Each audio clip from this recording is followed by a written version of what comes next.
Au tout début du confinement, j'ai commencé une liste des choses à faire quand on sera libre. Et au fil des jours, je l'ai abandonnée. Le 11 mai, rien n'est certain, alors je préfère imaginer que ça va durer encore beaucoup plus longtemps. Alors je fais comme chaque année à cette époque, je vais voir les coquelicots dans les petits jardins au bout de ma rue. Depuis 10 ans, il y en a de moins en moins. J'adore cette fleur qui fane dès qu'on l'accueille. Dans le jardin, il y a une nouvelle personne. C'est l'occasion de lui demander pourquoi elle a choisi de faire partie des jardins collectifs.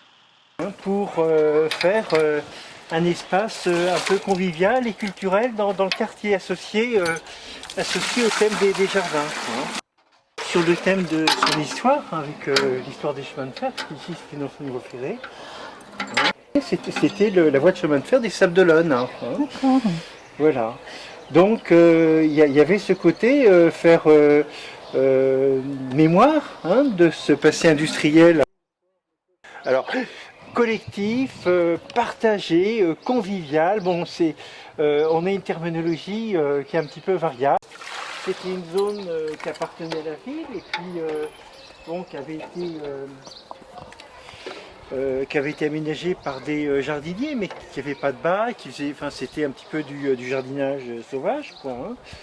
Et puis la mairie, bon, c'est il y a quelques années, a voulu construire cette bande verte. Voilà, les feuilles sont croquantes. Alors c'est vrai que ce jardin, bon, il y a des choses qu'on plante, mais beaucoup de choses qui repoussent. C'est-à-dire ça, c'était des plants qui étaient dans l'allée. Bon, c'est ça, c'est la consoude.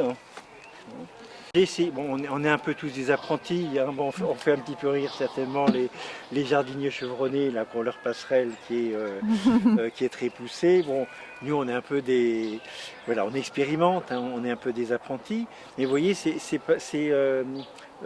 petits carrés là, bon, j'ai commencé à décaisser de la terre et puis bon, j'ai fait un peu comme une butte de permaculture, c'est-à-dire avec des branchages grossiers, plus fins, des feuilles mortes, de la mousse, des feuilles, etc. Quoi, bon, bon, ça c'est les tomates, ça c'est les courgettes, ça c'est les poirées. Il doit y avoir un concombre. Donc j'ai ça et puis des haricots aussi. Je dois avoir deux pieds de haricots aussi. Là on essaye de faire des assauts végétales complémentaires, quoi. Bon, suivant les familles de plantes. Bon, voilà, on a regardé, on a des abacs avec qu'est-ce qu'on peut mettre, qu'est-ce qui est propice, qu'est-ce qui se développe bien avec telle autre plante, et puis quelles sont les plantes qui ne s'entendent pas, etc. Bon, on essaye voilà, de planter, de jardiner avec ces pratiques.